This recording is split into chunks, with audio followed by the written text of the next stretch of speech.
예, 반갑습니다. 방금 소개받은 양승도라고 합니다. 좀 드리고 싶은 말씀이 굉장히 많은데 사실은 오늘은 세션 한 개가 한 30분 정도의 시간으로 여러 개 나눠져 있습니다. 그래서 조금 빠르게 여러분들께 드릴 말씀들을 좀 드려보도록 하겠습니다. 키노트 세션 잘 들으셨습니까? 예, 그래서 AWS를 통해서 비즈니스의 재혁신들을 한번 가져가보자라고 하는 것들이 이번 AWS 서울 서밋 2017의 큰 테마이기 때문에 오늘뿐만 아니라 내일까지 준비된 총 한 83개 정도의 그런 트랙 세션들을 통해서 여러분들이 많은 내용들을 좀 배워가셨으면 하는 바람들이 있습니다. 본격적인 이야기에 앞서서 여러분들이 가지고 계실 수 있는 약간의 오해를 좀 바로 잡을 수 있는 내용들을 한번 말씀을 좀 드려보도록 할게요. 몇 개월 전에 KBS의 명견말리 플러스라고 하는 프로그램들이 있습니다. 전문가분들이 나오셔가지고 시대의 트렌드들을 많은 시청자분들께 말씀을 드리는 그런 프로그램이 있는데 유명하신 분이더라고요. 프로그래머 이시성을 가진 어떤 분들이 나오셔가지고 이런 말씀을 해주셨답니다. 여러분들도 사실은 이런 오해를 저는 가지고 계실 수 있다라는 생각을 합니다. 한번 읽어보시면 아마존이라는 회사가 어떻게 AWS 이 클라우드 비즈니스를 시작했냐. 아마존을 위해서 굉장히 많은 서버를 준비를 했는데 이벤트가 끝나고 나서 서버가 남더라. 남는 리소스를 재판매하기 위해서 클라우드 비즈니스를 시작을 했다. 굉장히 좀 설득력이 있을 법한 그런 이야기입니다. 근데 저는 오늘 본격적인 이야기에 앞서서 이것들이 오해라는 말씀들을 여러분들께 좀 드리려고 슬라이드를 준비해 왔고요. 자, 그렇다면 진실은 뭐냐? 아마존이 1995년도부터 아마존닷컴이라고 하는 리테일 비즈니스 또는 온라인 이커머스 비즈니스를 시작을 하고 약 10여 년간의 경험들을 가지고 어떤 것들을 깨달았냐면 이런 내부적으로 서비스 지향 아키텍처를 통해서 플랫폼의 효율성들을 내부적으로 구현을 해서 이걸 마치 쉐어드 서비스 형태로 사용을 해봤더니 굉장히 비즈니스의 민첩성들을 보장을 할 수 있는 좋은 인프라를 가질 수 있고 더구나 TCO를 낮출 수 있는 그런 긍정성들이 있더라. 내부적으로 그런 것들을 배운 거죠. 그래서 이게 사실은 아마존닷컴이 하고 있는 전통적인 리테일 비즈니스뿐만 아니라 하나의 커다란 비즈니스로도 의미가 있겠구나라고 하는 것들을 내부적으로 많이 배웠다고 합니다. 그래서 남는 리소스를 재판매하기 위해서 사실은 클라우드 비즈니스를 한 게 아니라 아마존이 10여 년간 배웠던 그런 사실들, 인프라스트럭처의 관리의 노하우나 애플리케이션 개발 방법론에 대한 노하우들을 아마존닷컴뿐만 아니라 고객들한테 같이 공유를 해주면 사실은 이 IT의 어떤 몇 가지 환경들이 긍정적으로 변할 수 있겠다라고 하는 것들을 사실 아마존이 배우고 나서 서비스를 시작을 했다고 합니다. 이 아래 URL이 아마존닷컴의 CTO이신 버너 포겔스 박사님이 쿼라라고 하는 이 온라인 매거진에서 직접 인터뷰를 한 내용들이 있습니다. 그 인터뷰한 내용들을 제가 한글로 잠깐 옮겨놓은 거고요.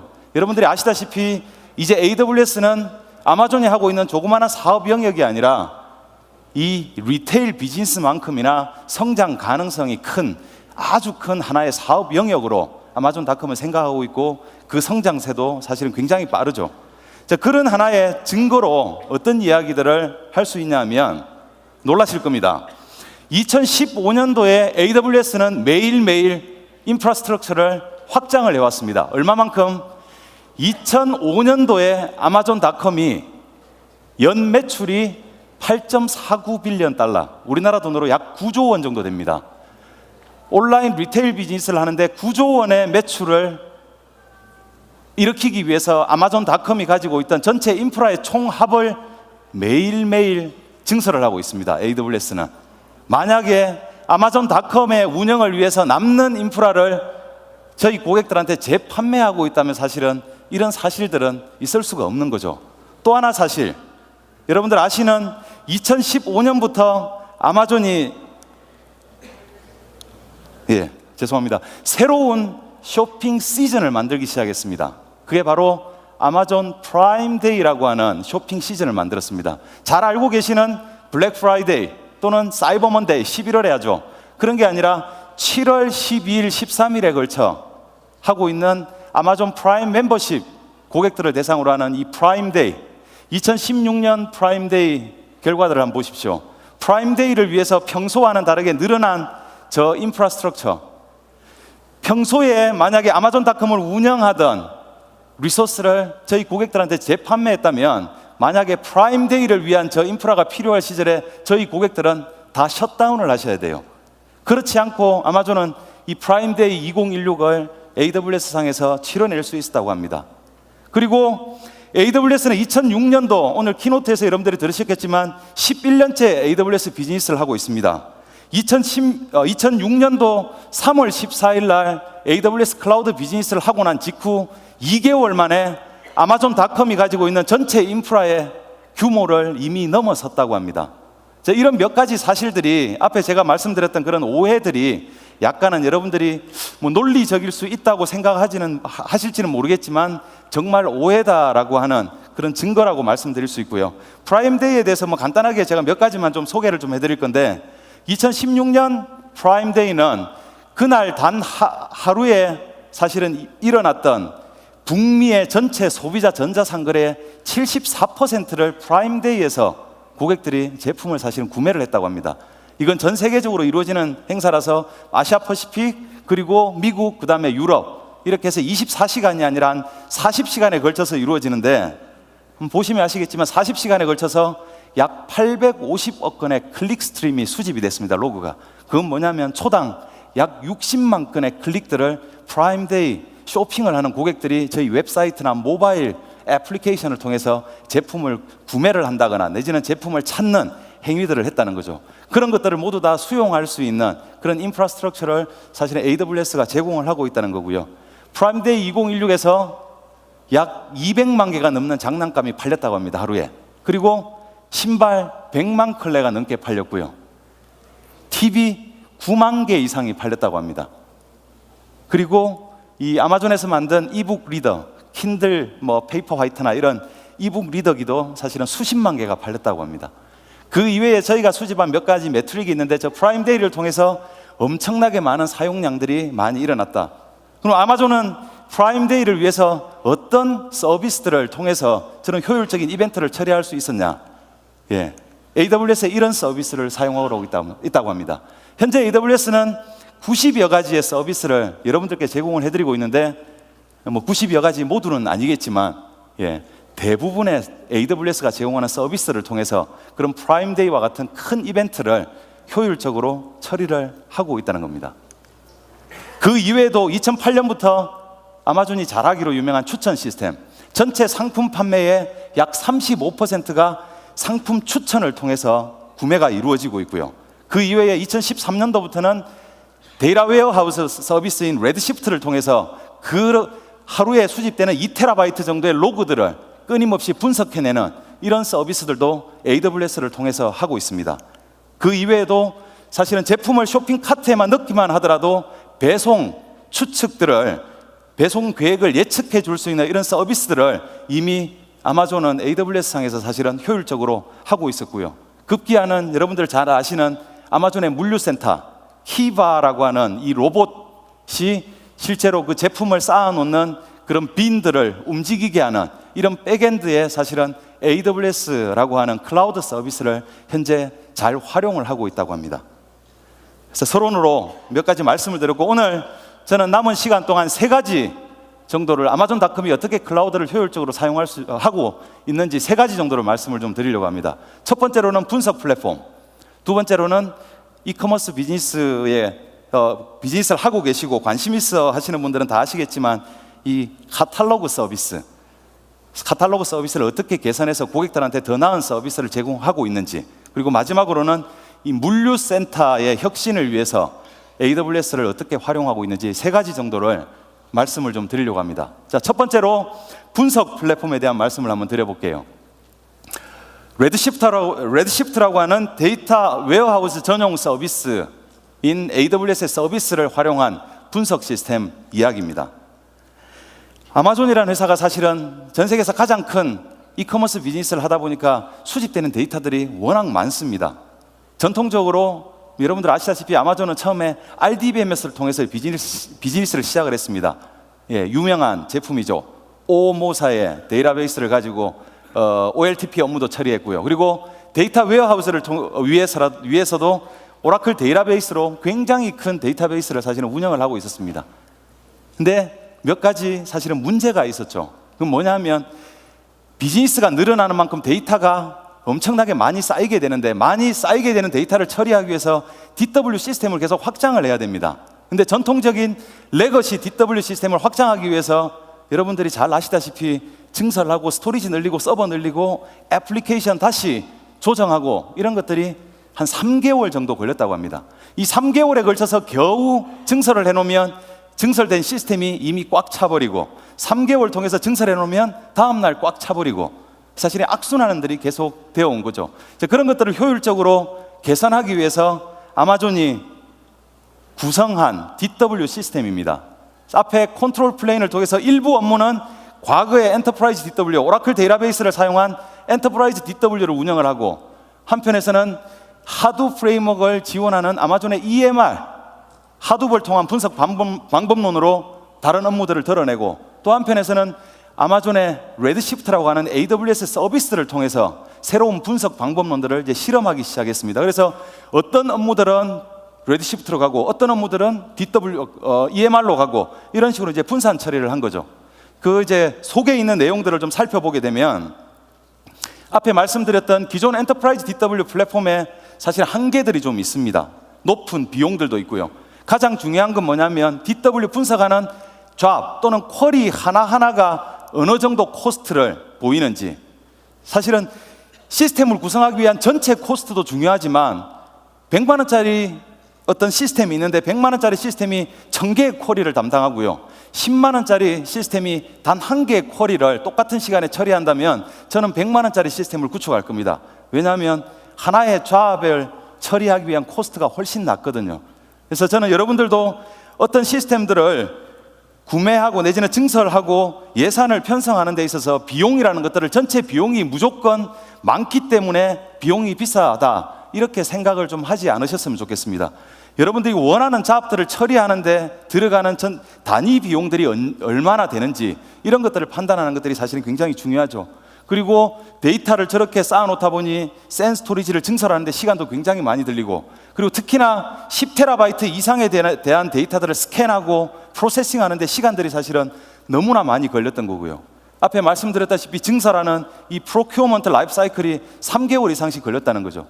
이런 것들을 해결하고자 많은 고민들을 했던 거고요. 특히나 이커머스 비즈니스에 있어서 로그, 특히 웹서버 로그, 애플리케이션 서버의 로그가 사실은 핵심입니다. 사람들의 어떤 패턴들을 분석하기 위한 핵심인데, 이게 하루에 2테라바이트가 넘는 로그들이 이제 계속 쌓이는 거죠. 로그를 담는 것만 중요한 게 아니라 계속 늘어나는 로그들을 정확하게 원하는 시간 안에 분석을 해야 되는 분석 시스템들이 점점점 커질 수밖에 없고, 시스템을 늘리는 것도 한계가 있기 때문에 분석에 걸리는 시간들이 늘어나고, 시간들이 늘어나는 건 뭐냐면 비즈니스의 민첩성을 저해하는 요소로서 사실 악영향을 끼친다는 거죠. 그리고 특히나 데이터를 즉시에 분석하기 위해서 새벽 4시 이전에 전날에 일어났던 모든 데이터를 DW 시스템을 로딩을 해야 됩니다. 그게 이제 그 당시에 2013년도 기준으로 보면 약 5빌리언으로 50억 건 이상의 데이터들을 새벽 4시 이전에 로딩을 해야만 분석을 해서 분석된 결과를 가지고 그 다음 날부터 쇼핑하는 고객들한테 뭔가 데이터를 전달할 수 있다는 거죠. 이런 부분들에 대한 고민들을 굉장히 많이 해서 오라클 RAC 그리고 EMR을 가지고 운영하던 이런 거에 대한 퍼포먼스 측정을 하고요, 저거 대비 레드시프트가 어느 정도 장점이 있는지를 끊임없이 테스트를 했다고 합니다. 그래서 그 결과 아마존 레드시프트를 가지고 한 101로드 또는 100로드 정도의 클러스터를 가지고 구성을 하게 되면 총 스토리지가 1.6페타 정도의 데이터를 한 클러스터에서 분석할 수 있는 여러분들이 스토리지 커패시티를 가지게 됩니다. 그리고 아마존닷컴이 그 당시에 2013년도에 사용했던 레드시프트에는 정말 큰 테이블 하나가 400테라가 넘었다고 합니다. 저것들을 가지고 계속 분석을 한 거죠. 그래서 내부적으로는 2.25 트릴리언 로스, 이게 2조 2,500억 로입니다. 데이터. 저 데이터면 한 15개월 동안 쌓인 데이터인데, 저 데이터를 풀 스캔하는데 60분 내에 스캔을 했으면 우리의 SLA 내에 있겠다라고 이제 실제로 테스트하는 판단의 기준들을 마련했다는 거죠. 그리고 데이터를 로딩하는 이런 기준도 있고, 실제로 골 대비 벤치마크 테스트를 해봤더니 굉장히 효과가 좋은 거죠. 60분 정도 걸리면 괜찮다고 생각했던 잡들이 14분 또는 60분 걸릴 걸로 예상됐던 잡들이 10분 안에 처리되는 이런 것들을 보고 레드시프트를 정상적으로 어떤 데이터 웨어하우스 시스템에 도입을 해서 사용을 해야 되겠다라고 결정을 하셨다고 합니다. 그래서 그 전에 쓰시던 하둡 위에 픽, 하이브 위에서 쿼리를 던지던 것들이 사실은 픽에서는 2시간 걸리던 게 1시간으로 줄었고요. 하이브에서 3시간 돌아가던 잡이 2시간으로 줄고, 오라클 데이터베이스에서 90시간 걸리던 것들이 사실은 8시간 정도 줄어든 저런 굉장히 성능의 향상들을 사실은 가져왔다고 합니다. 물론 모든 쿼리들이 동일한 효과들을 보이지는 않을 겁니다. 근데 90시간짜리 잡들 내지는 3일 걸리는 그런 분석 작업들을 저렇게 시간을 단축할 수 있다는 것은 비즈니스의 민첩성에 사실은 굉장히 도움이 되는 그런 거라고 이제 생각을 합니다. 그래서 현재는 사실은 2013년도에 레드시프트를 가지고 DW 구축을 해야 되겠다고 결정한 이후에는 사실은 기존의 레거시 환경인 엔터프라이즈 DW를 점점점 축소하고 끊임없이 레드시프트로 현재 마이그레이션하는 이런 작업들을 아마존닷컴 내부에서 굉장히 중요한 프로젝트로 현재 진행을 하고 있다고 합니다. 두 번째로 분석 시스템 이후에 두 번째로 이제 카탈로그 서비스를 어떻게 개선했는지 한번 말씀을 좀 드려보도록 하겠습니다. 카탈로그 서비스, 직접 이커머스 시스템을 개발하시고 운영하시는 여러분들이 저보다 훨씬 더 잘 알 건데, 이걸 뭐 몇 가지 컨셉추얼하게 제가 이야기를 좀 드리면, 상품들을 디스플레이하고 상품의 정보들을 고객들한테 보여줄 수 있는 카탈로그 데이터베이스 사실은 만들게 되면 상품 마스터 정보들을 여러분들이 가지고 계시죠. 근데 이제 그 정보를 담아놓고 카탈로그하는 방식들이 전통적인 방식과 아마존닷컴이 하고 있는 방식들이 사실은 약간 좀 다릅니다. 이미 최근에 국내 몇몇 이커머스 비즈니스를 하고 계시는 고객들은 아마존닷컴이 현재 구현해서 사용하고 있는 이 방식들을 거의 유사하게 지금 진행을 하고 있는 걸로 알고 있는데요. 제품을 고객들한테 판매를 하기 위해서는 어떤 제품을 판매하는지에 대한 데이터베이스가 있어야 될 겁니다. 흔히들 SKU라고 하는 스탁 키핑 유닛이라고 하는 이 아이덴티티를 가지고 제품의 마스터 테이블들을 만들죠. 그리고 이 제품의 아이디에 그 제품의 속성 값들을 쭉 넣습니다. 근데 이 제품에 대한 마스터 테이블뿐만 아니라 또 다른 정보들이 필요하죠. 어떤 거? 이 제품을 얼마에 판매하고 언제부터 언제까지 판매하고 제품의 재고가 남아있는지에 대한 이런 오퍼에 대한 데이터베이스가 또 필요할 겁니다. 또 하나, 뭐 예를 들자면 저는 신발을 예를 들었는데, 신발 똑같은 모델에도 보면 사이즈가 굉장히 다양하고요, 사이즈별로 컬러도 굉장히 다양합니다. 그래서 추가적인 상품의 속성들이 있을 겁니다. 그래서 이런 부분들을 고객들한테 사실은 카탈로그로 커머스 비즈니스를 하는데 원활하게 제공하기 위해서 어떤 생각들을 하냐면, 아주 쉽게 이런 구성들을 고민을 할 겁니다. 셀러들 내지는 직접 리테일 비즈니스를 아마존닷컴이 하고 있기 때문에 관리자들이, 제품 오너들이 제품을 입력을 하죠. 입력을 하면 그 제품을 SKU 단위로 어딘가에 넣습니다. 그래서 아마존닷컴은 사실은 다이나모DB를 활용을 해서 노시퀄을 활용해서 카탈로그 서비스를 초기에 만들었다고 합니다. 그리고 중간에 이 다이나모DB 스트림스나 이런 것들을 통해서 클라우드 서치라고 서치 엔진을 통해서 인덱싱을 합니다. 그리고 데이터를 이렇게 만들어 놓고 나면 고객들이 커머스 사이트를 통해서 검색을 하죠. EC2에서 운영되고 있는 API들을 콜하면서 검색을 합니다. 검색을 빠르게 하기 위해서 중간에 캐시 레이어를 하나 두죠. 이것들이 전통적인 쉐어드 나싱 구조 또는 애플리케이션을 디커플링 시키는 굉장히 좋은 구조라고 생각하기 쉬운데, 이런 구조들이 아마존을 사용하는 모든 고객들의 요구사항들을 다 만족시킬 수 있는지 이제 질문을 한번 던져본 거죠. 이런 것들을 사용을 하다가. 근데 이게 충분하지 않더라는 겁니다. 왜냐하면 너무나 많은 셀러가 있고요, 그 셀러들마다 제공하는 판매하는 프로덕트가 너무나 많아서 셀렉션의 덩치가 너무 커서 저런 것들을 효율적으로 처리하기가 사실은 굉장히 힘들었다는 겁니다. 예를 하나 들어보면, 저는 뭐 온라인 쇼핑을 제가 즐겨 하지 않아서 제 아내가 주로 하는데, 제 아내한테 질문을 한번 해봤습니다. 제가 어떤 제품을 하나 구매하겠다고 제 아내한테 요청을 하면 어떻게 하냐, 쇼핑을. 맨 처음 그 제품이 무엇인지 구매하고 싶은 제품을 먼저 찾는데요, 웹사이트에 가서. 제품의 모델을 찾아냅니다. 그 다음에 그 제품의 모델을 가장 싸게 팔고 가장 적당하게 그리고 빠르게 배송할 수 있는 사이트들을 두 번째 다시 검색을 한다고 합니다. 항상 작업을 2번 한다고 하더라고요. 이게 소비자들한테 사실 굉장히 불편한 거죠. 그렇게 했을 때 또 단점이 뭐냐면 실제로 상품에 대한 품질 평가 또는 판매자에 대한 품질 평가가 완벽하게 구분이 좀 안 돼가지고 아마존닷컴은 사실은 많은 셀러들을 포함하는 큰 플랫폼을 가지고 있기 때문에 그런 고객들의 피드백을 가지고 끊임없이 서비스를 개선해야 되는데 그 기준 데이터로 활용하기가 사실은 굉장히 힘들었다는 겁니다. 이런 것들을 위해서 어떤 걸 생각했냐? 한 페이지에다가 모든 정보들을 담을 수 있는 이런 것들을 사실은 이제 고민했다고 합니다. 실제로 아마존닷컴의 신발을 구매하는 화면을 보면 이렇게 구성이 되어 있죠.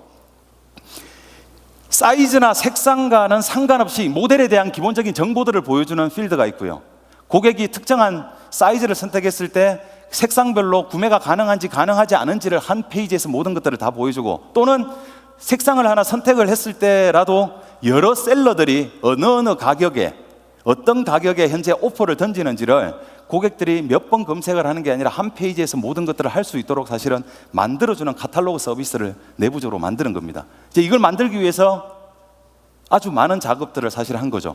그래서 처음에는 이런 시리얼라이즈를 해서 몇 가지 작업들을 하고 또는 몇몇 카탈로그 서비스를 취합을 해서 하나로 통합을 하는 이런 작업들도 사실은 해봤다고 합니다. 근데 여전히 판매자의 수가 너무나 많고 그리고 이 아마존의 카탈로그 아이디인 아마존 스탠다드 아이덴티피케이션 넘버라고 하는 이 SKU 단위가 아니라 ASIN 단위로 제품을 갖다가 이렇게 쭉 하다 보니까 너무나 복잡해졌대요.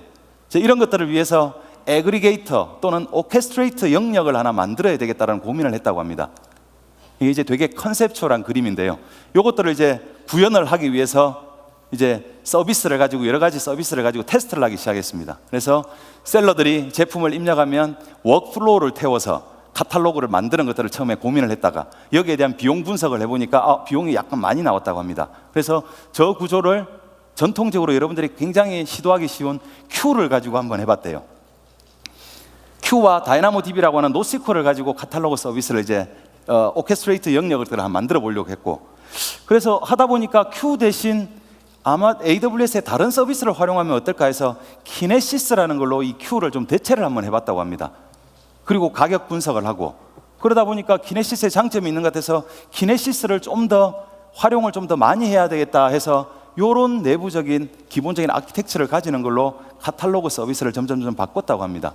바꿨더니 비용을 사실은 제가 이제 숫자로는 뭐 슬라이드에 안 밝혔지만 비용을 한 60% 정도 세이브할 수 있었고요. 그 이외에도 다양한 형태의 고객들한테 제공할 수 있는 다양한 형태의 서비스를 내부적으로 계속 만들 수 있다는 이런 이야기를 합니다. 이게 뭐냐면 아마 AWS가 제공하는 서비스의 특징들이 있습니다. 예를 들면 키네시스 이러면 리얼타임 애널리틱스를 위한 데이터 스트림 서비스. 그래서 우리는 실시간 분석을 위해서는 키네시스를 쓰겠어. 근데 이게 실시간 분석이 아니라 카탈로그를 만드는 서비스이기 때문에 키네시스는 적당하지 않아 이렇게 생각할지 모르지만 단순히 키네시스를 리얼타임 데이터 스트림 분석을 위한 서비스가 아니라 이런 카탈로그 또는 내지는 분산 로그를 수집하는 시스템으로서도 충분히 활용 가능하거든요. 그래서 여러분들이 만드시려고 하는 그런 플랫폼의 특성에 맞는 다양한 종류의 서비스들이 AWS에 있기 때문에 여러 가지 실험들을 해보고 나면 아주 적당한 서비스를 여러분들이 선택하실 수 있다는 말씀을 좀 드리고 싶고요. 마지막으로 물류센터 혁신에 관련된 내용들을 한번 말씀드려 보겠습니다. 이건 뭐 TV에서도 사실은 굉장히 많이 나온 이야기인데 저는 아마존 물류센터에 가본 적이 없습니다만 사진으로 굉장히 많이 봤습니다. 아마존 물류센터의 창고에 제품이 쌓여있는 모습입니다. 특징이 뭐냐면 가장 큰 특징이 우리가 집에 뭔가 제품을 책장에 뭔가 정리하더라도 책 높이를 맞춰가지고 딱 정리하죠, 깔끔하게. 그리고 같은 물건들을 같은 공간에 정리를 합니다. 그러면 굉장히 찾기 쉬울 거라고 생각을 해요. 근데 아마존닷컴은 창고에 물건들을 굉장히 뒤죽박죽하게 섞어서 보관을 한다고 합니다. 그 이유가 뭐냐면 아이러니하게도 공간을 효율적으로 사용하기 위해서요. 천편일률적인 사이즈만을 위해서 특정한 공간에 쌓다 보면 5개밖에 못 넣을 걸 큰 물건과 작은 물건을 섞어서 쓰면 5개가 아니라 7개, 8개를 넣을 수 있다고 해요. 그러면 보관할 수 있는 공간의 효율성들이 굉장히 좋아진다고 하고요.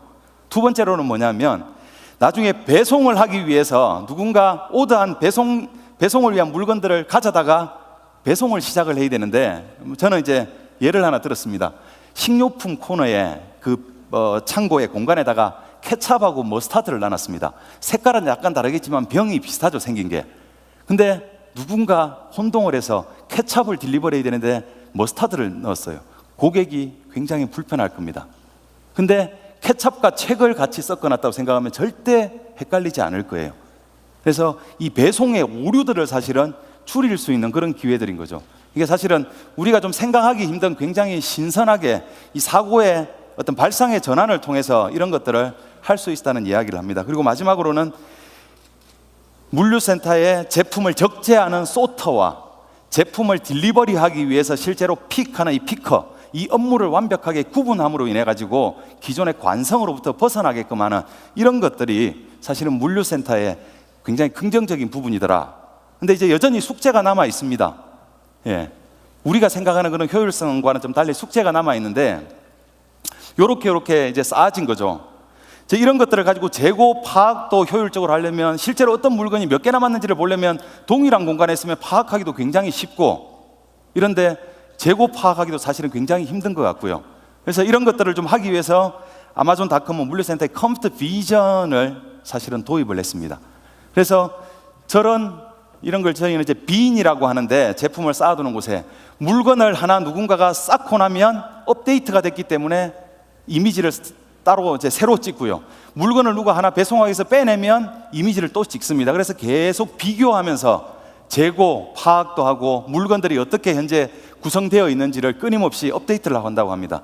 근데 문제가 뭐냐면 제품을 누군가가 배송하기 위해서 빼내지 않았는데 제품이 넘어졌어요. 이미지 프로세싱을 하는데 변경이 있습니다. 실제로 제품은 똑같이 있는데, 재고는 똑같이 있는데 변경이 일어났기 때문에 파악하기가 사실은 굉장히 힘든 거고, 때로는 저 선반이 로봇에 의해서 움직이면서 물건이 떨어져 버리게 되면 유실이 되는 거죠. 재고 파악이 사실 힘들어지고, 이런 것들을 위해서 컴퓨터 비전하고 딥러닝이라는 것들을 아마존닷컴은 물류센터에서 사실은 사용을 하고 있습니다. 그래서 딥러닝 기술을 사용을 해서 이미지 프로세싱을 통해서 선반 속 재고 물건도 확인하고 실제로 잘못된 물건들이 있는지 없는지를 끊임없이 파악하고 있다는 거죠. 그리고 이렇게 수집된 그런 데이터를 가지고 백엔드에 AWS 서비스, 여러 가지 서비스를 활용을 해서 항상 그 데이터의 인테그리티를 맞추기 위해서 사실은 굉장히 노력을 많이 하고 있는 거고요. 그래서 아마존닷컴은 물류센터에 있는 이 빈 이미지와 그리고 그 빈 이미지가 담고 있는 데이터들, 그 흔히들 메타데이터라고 하는 것들을 사실은 퍼블릭하게 데이터 세트를 여러분들에게 공개를 했습니다. 왜? 딥러닝이라는 걸 실제로 여러분들이 직접 한번 구현해 보고 이러시기 위해서는 기본 데이터가 필요한데, 그런 데이터에 이런 것들을 활용하시라고 50만 장이 넘는 이미지와 메타데이터를 공개해 놨습니다. 퍼블릭 데이터 세트입니다. 이거 가져가셔가지고 여러분들이 딥러닝을 실제로 구현하실 수 있는 이런 기회들을 가져가실 수 있게 제공을 해드린다는 말씀을 드리고요. 아침에 키노트에서도 사실은 이 인공지능 내지는 딥러닝에 대해서 여러분들이 좀 설명을 들으셨겠지만, AWS는 다양한 형태의 인공지능을 위한 내지는 딥러닝을 위한 환경들을 제공을 합니다. 나는 딥러닝에 대한 기술적인 내용들은 잘 모르겠고 제공하는 서비스만 사용하겠다. AWS의 아마존의 레커니션, 폴리, 렉스 같은 서비스를 여러분들이 온디맨드로 사용을 하시든지, 아니면 실제로 딥러닝 알고리즘들을 직접 개발하고 새로운 방식의 딥러닝 메커니즘들을 여러분들이 직접 구현해 보실 고객들은 GPU가 탑재된 P2 인스턴스나 아니면 딥러닝 프레임워크들, 여러분들 많이 사용하시는 MXNet이나 텐스플로우 내지는 카페인 같은 이미 그런 프레임워크들이 탑재되어 있는 아마존 머신 이미지나 이런 것들을 사실은 사용하실 수 있도록 여러 가지 형태로 제공을 해드리고 있습니다. 제가 지금까지 말씀드린 몇 가지 내용들에 대한 링크들을 제가 쭉 여러분 그 슬라이드에 정리를 해봤고, 아마 내일 행사가 끝나고 나면 이 슬라이드들을 아주 빠르게 여러분들이 공유를 받으실 수 있을 거라는 생각이 듭니다. 그래서 실제로 제가 말씀드린 저 분석 시스템 또는 카탈로그 서비스의 혁신 또는 물류센터의 어떻게 효율성을 위해서 실제로 사용하고 있는지, 제가 드린 말씀뿐만 아니라 실제로 그 세션을 발표를 했던 분들 내지는 동영상 그리고 슬라이드 이런 것들을 모두 다 여러분들이 확인하실 수 있도록 한번 기회를 가져보시기를 권장을 좀 해드리면서 짧은 시간이나마 제가 말씀드릴 수 있는 내용들을 마치도록 하겠습니다. 감사합니다.